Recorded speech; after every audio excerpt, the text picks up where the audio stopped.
CowanSim 500E and X-Plane 12 beta. First video of the 500E in this one. I've just made a quick short custom scenery at Deas Cove in the sort of right in the middle of Fiordland on the coast. So you can sort of see it down through the trees there. We'll jump across here and have a quick look. It's just a real simple scenery I just quickly made using the default sort of objects. I got a bit of smoke there popping out, so it gives a bit of a directional wind. I think we're up here. Yep, here's our helicopter park there and a bit of a clearing. And we're going to fly from here up the coast about 70k, and we'll land at in the Light River, northern part of Fiordland, and we'll just drop in there and land beside a little campsite I've made as well, just to get a bit of a different look at some of the different part of the country and try the 500 out. And it's beautiful weather again today, so we'll jump in and we'll get going. I've got a passenger along this time in the co-pilot seat there. I'll need my tablet, so for some reason, if you ever need the VR tablet when you first go in VR and it's not there, I don't think it's there. No, it's not there. So what I've found the quickest way to do it is switch into flight configuration, then you go automatically back to resume flight, and it should appear over my shoulder there. There we go. So we're sitting in here ready to go. Just get rid of that fire extinguisher out of the way. Mount my tablet here. So as you can see, we're about here in Fiordland, and we're going to go up to about here, which is, so we're there to there. So we've got a bit of a flight, but it's a nice weather day. Good day for it, so we'll get going, eh?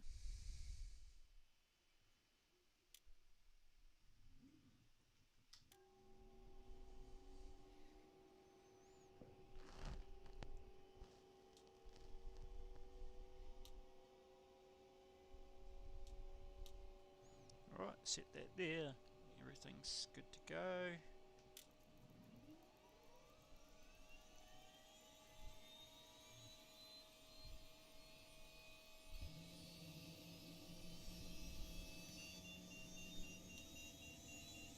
Oh, my controller's in my...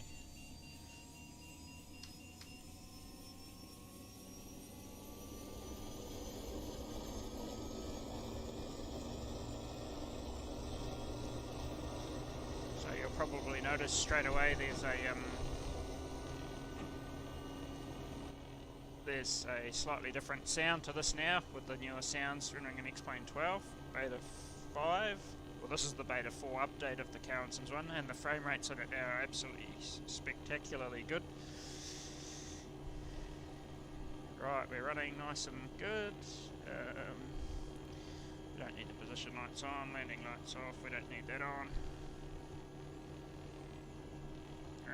How's our fuel situation? This is something I've noticed. I may need to put in a bug report over it, but I literally set the fuel up before I came in here, and now somehow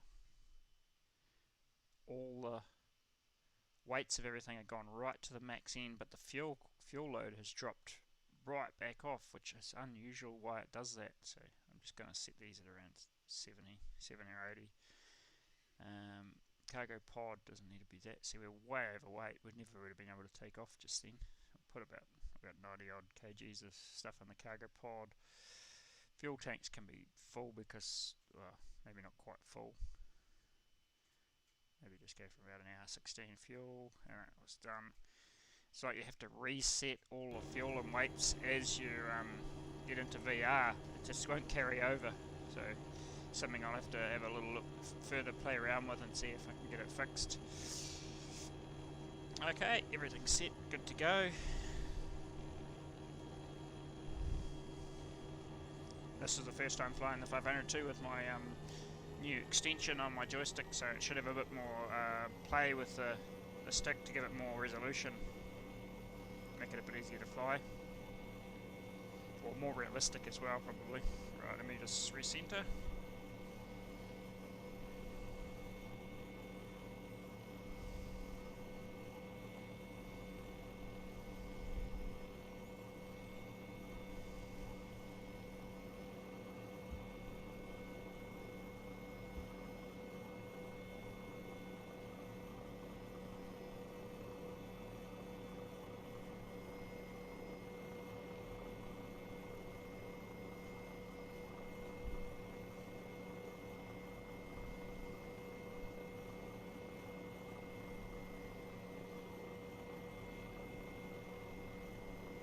we'll fly out of here.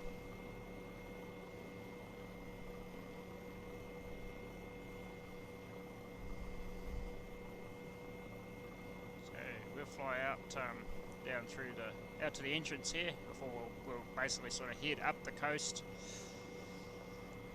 It's probably our quickest route. It'd be neat to go across the tops of some of these big alpine open tussock tops up there too, so we'll see. We'll go at the coast and then we might be able to cut back inland and climb up one of the ridges and sort of follow our nose north.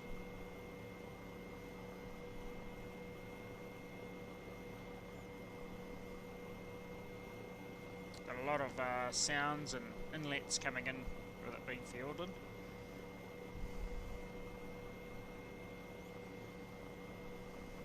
We'll start climbing across the end of this coastal ridge just in front of us here. Big valley up to the right there. Big scree slopes up on the top there.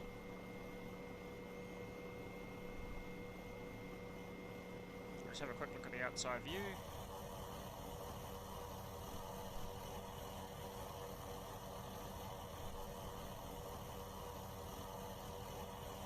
You may notice the cargo pod on this is looks a bit smarter than what it used to. It's a remake I made in Blender of I think it's a DG 500 cargo pod that fits to 500. It lets you still use the sling load hook underneath without removing the cargo pod.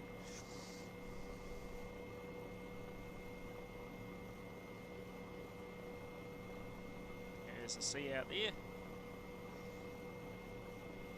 I really like the latest version of the Lindemann Ortho for XP stuff.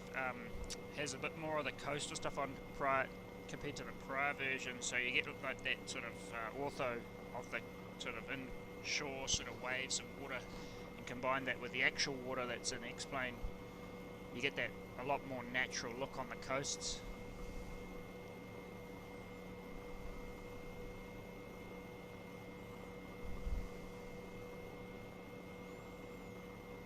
I might sort of climb up to my right here and follow along these ridge tops and see what is. We've got not a lot of wind or weather. It's just fairly unusual. It must be a big high sitting right over Fiordland for the last couple of days.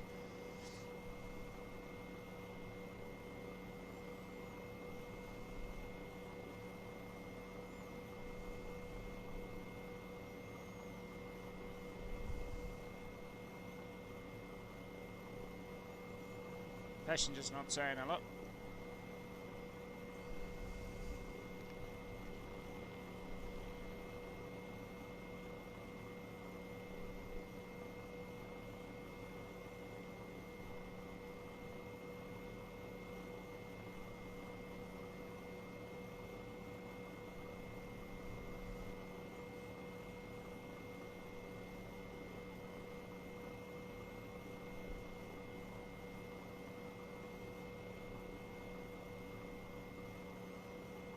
Might even try landing on one of the tops, the open tops, before we get back to the light river.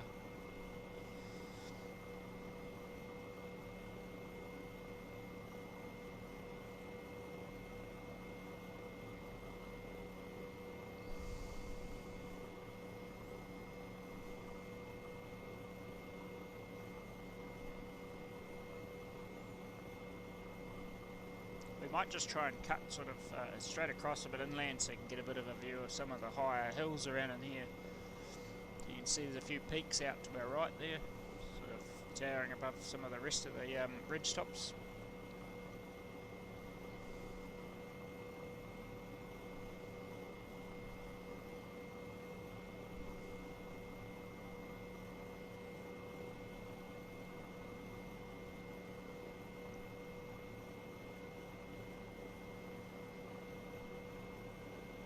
And I've also had a quick test of the R22, because originally on the first release of X-Plane 12, the frame rates in it were unplayable basically. I think I might have mentioned it earlier, but as of beta patch 5 for X-Plane 12, it's pretty much silky smooth on the frames now, so it's completely usable. So I'm going to have to do a review and a flight in that now. Maybe the next one, we'll see. I've just been trying to figure out how I can get a New Zealand paint scheme on it, because it's only got the 3 default ones, and there's no paint kit as such. But I'll suss something out for the next video.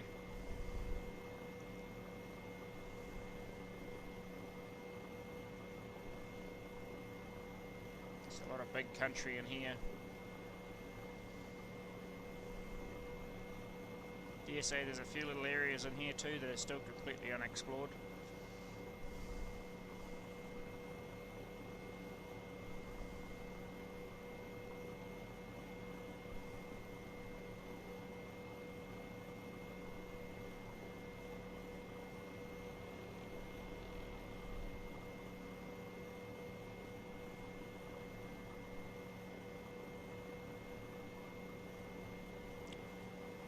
Outside view.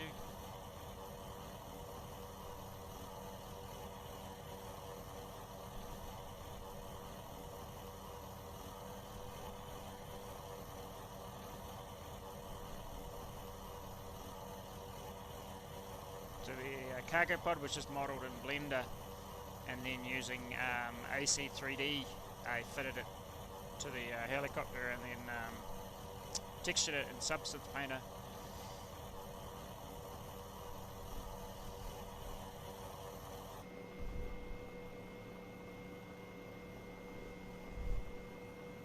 I don't know why that guy didn't put his headset on.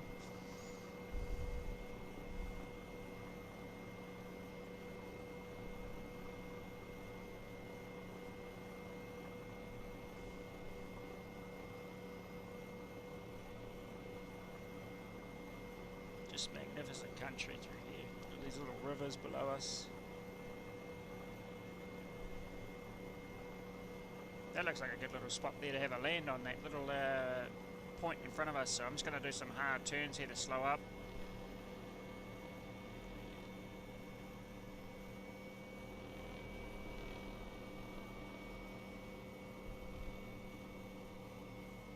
We'll land, try and land right at the end there.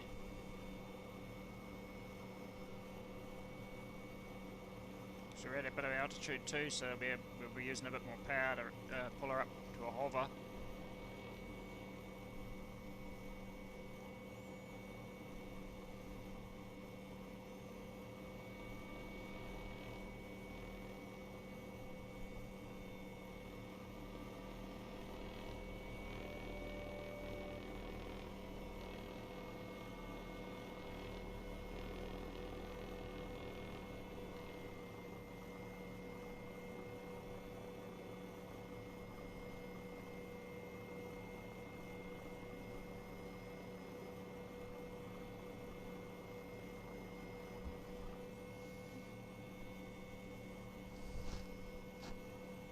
So I'll check if we're clear there at the back.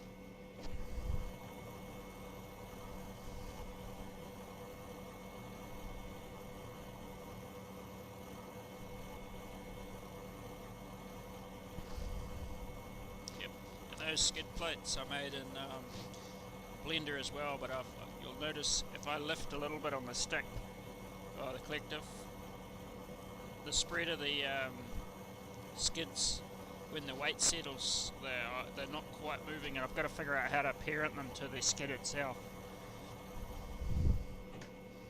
Right, good to go.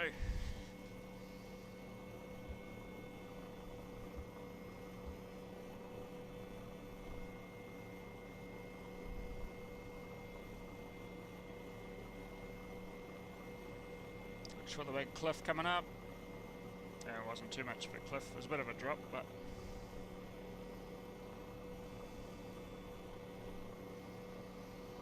how to go from ground level to a couple of thousand feet straight away. When you look at it, you can see we were on the ground, and we took off, and we're suddenly about 3,000 feet, and that's sea level below us, obviously.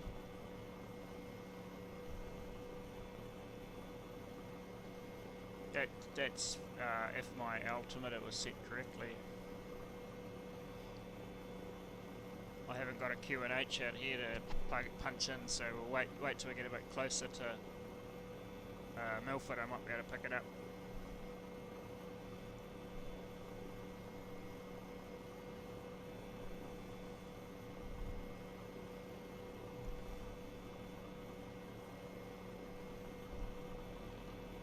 Bit of snow on those ridge tops there.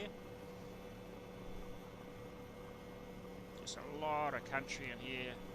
Huge part of New Zealand.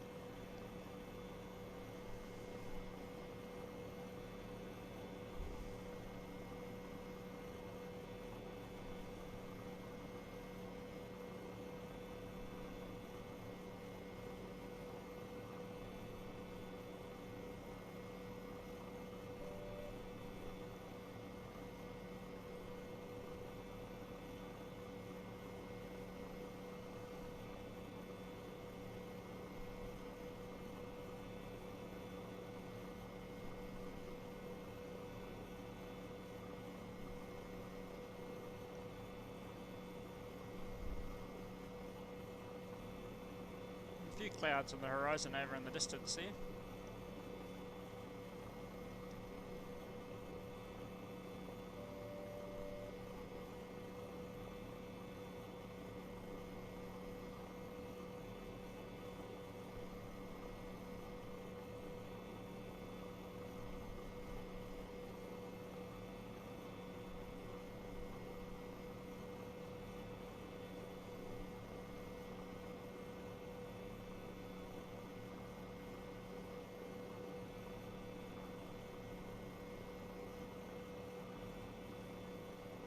I'll have to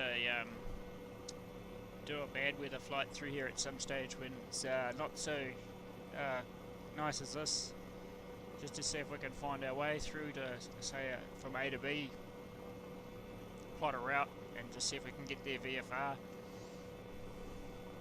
It's pretty easy today.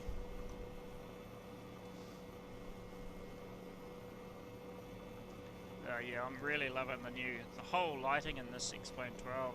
It's just makes the ortho scenery pop that much more with the correct sort of lighting and shadows on it.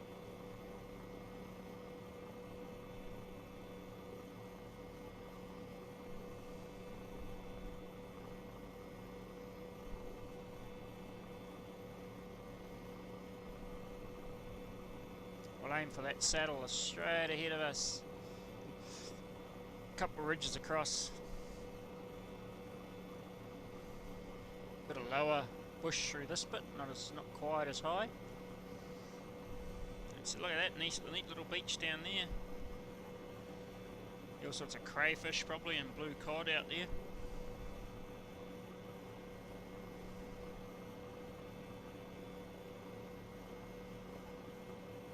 I want to eventually add a whole lot of different huts and that in this area to sort of explore and give you sort of points to go and land at, find.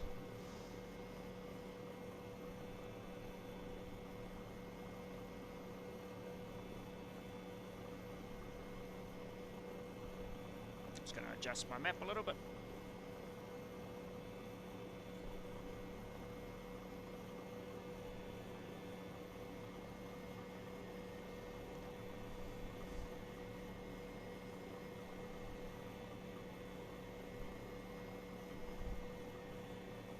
I'm actually quite liking the extension. I did, when I had a quick test to see if the frame rates had improved in the R22 this morning, that's the only one I found the extension doesn't really work for, because it's a very sensitive helicopter obviously, and the stick has to be moved a little bit too much to be able to keep up with it. So I'll give it a go in the next video. I'll try it with the extension, but I'm picking I will have to go back to the short throw stick for that, just to give it the more almost feel to move the stick rather than actually physically moving the stick like it would, which would be more accurate to the real thing.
follow this ridge top on this one rather than go up one of the valleys.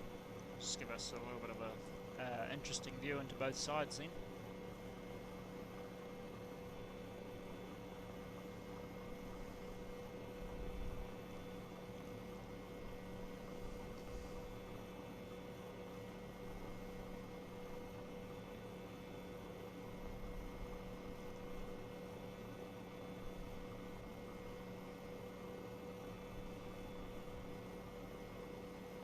And as you can probably make out on the map, maybe not, maybe you can't, but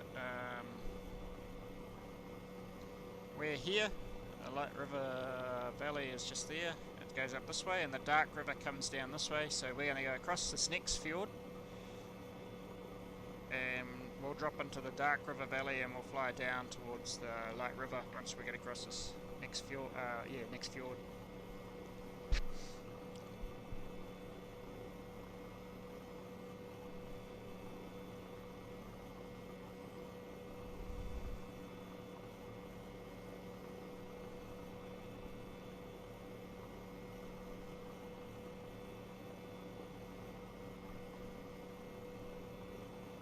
Not a lot of options here. If you had engine out, you've pretty much got maybe the riverbeds if you can find a bit of a shingle spot, because you pretty much everything out on the sides is probably too steep. You might find the odd little bench, but most of it's pretty covered in fairly dense bush, unless you've got an open top you can make, or a tarn up on some of these open basins. But your options are definitely fairly slim if you're down below the tussock line.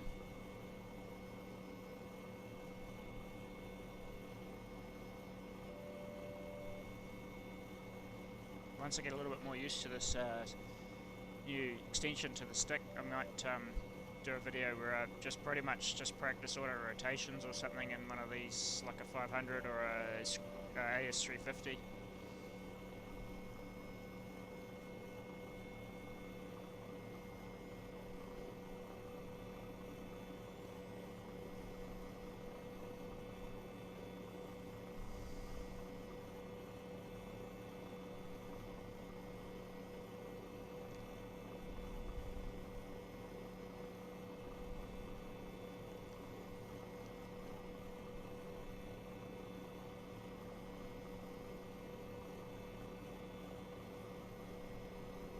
One more ridge to cross, and the fjord should be just straight in behind that.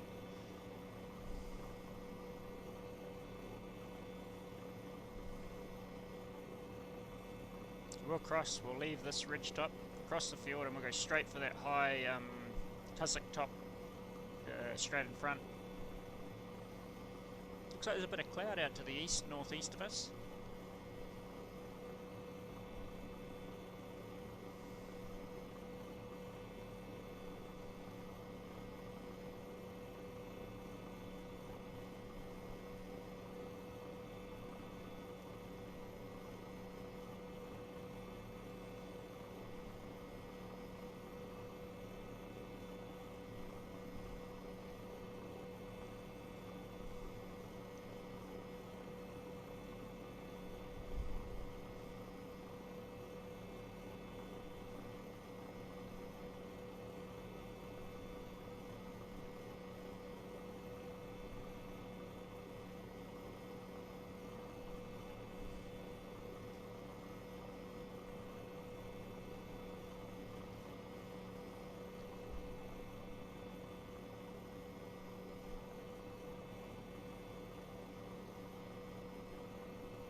I wonder if there's a... We'll head out to the right just a little bit here before we cross this ridge top, because I reckon there could be a little hanging lake up in that little basin there you'll see straight in front of us. There could be two actually, one up on the higher basin too.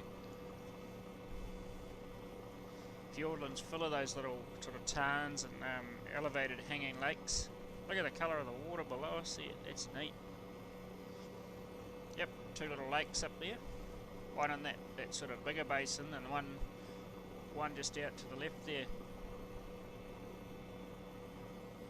Provide a bit of drinking water for the Zealand's only wild wapiti herd, or elk, North American elk.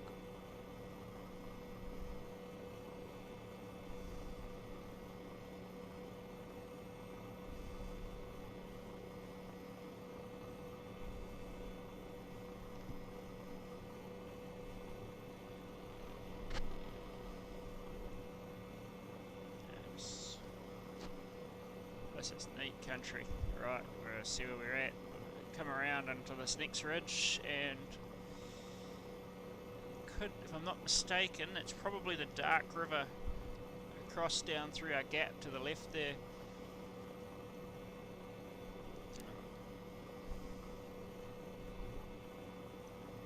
There's some little grassy flats down that valley below us to our right we might be able to make if we ever had an engine out here.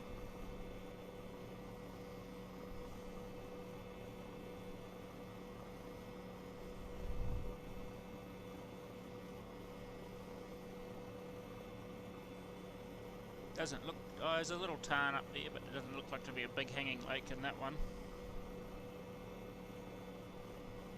Bit of a lake up that end over there, way up in the head of that basin.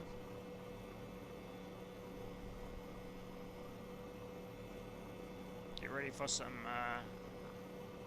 gut drops as we drop over the edge of this next ridge and down into the Dark River.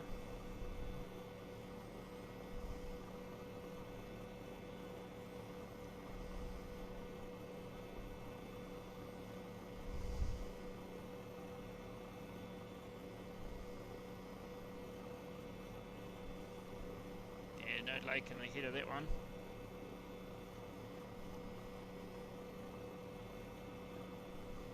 And there's the Dark River below us.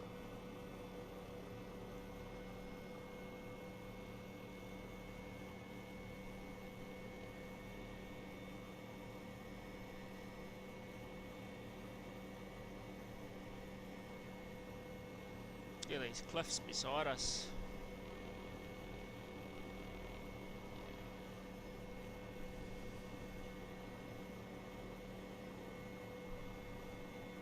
We've got this little lake here. I'm not sure what the name of this is, but it's on the Dark River anyway, and then we'll head further down to where it sort of, you'll see the end of the valley narrows up. The light river comes in from the right hand side, so I've got a little campsite set up just at the start of the river mouth there, just upstream a little bit.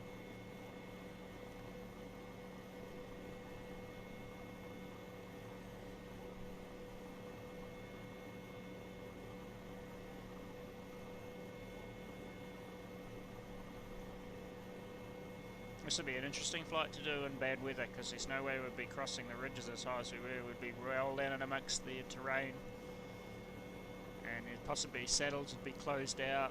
It'd be quite neat to do. And then from here, it's not too far to Milford Sound, which is pretty much, you either go out to the coast and go down and back in the Sound, or you can cut up over the top in better weather and straight down one of the valleys.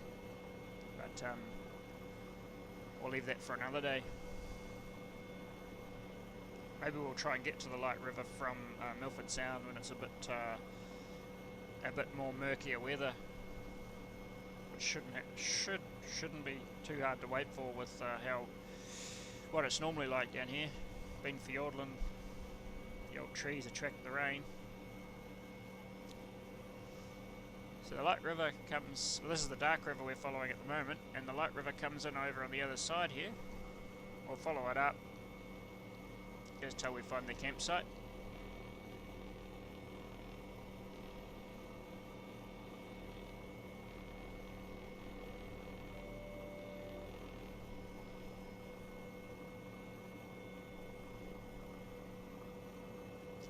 Nice and low down over the river.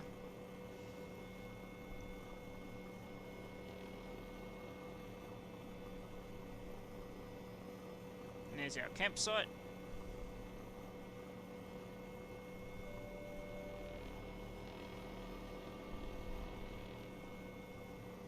Which way's our wind coming from?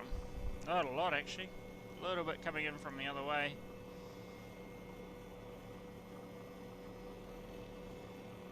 You can probably just about make out the helipad there.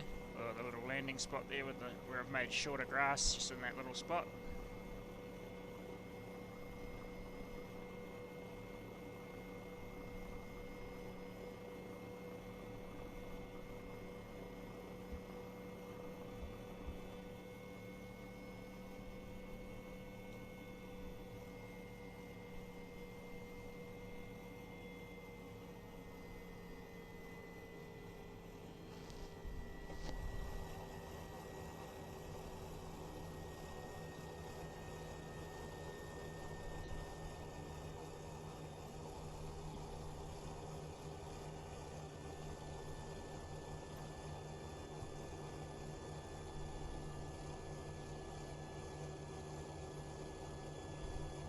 Successful flight, we got there alright.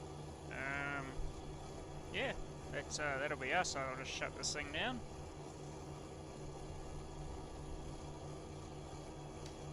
Generator off. And we'll roll the throttle all the way off.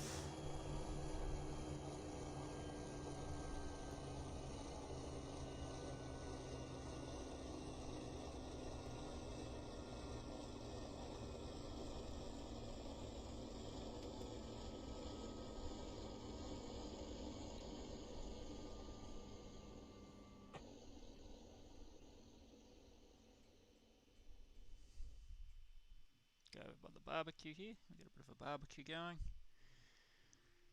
There's our helicopter parked up. Hopefully the boys have got some beers for us. That's us. We'll catch you on the next one.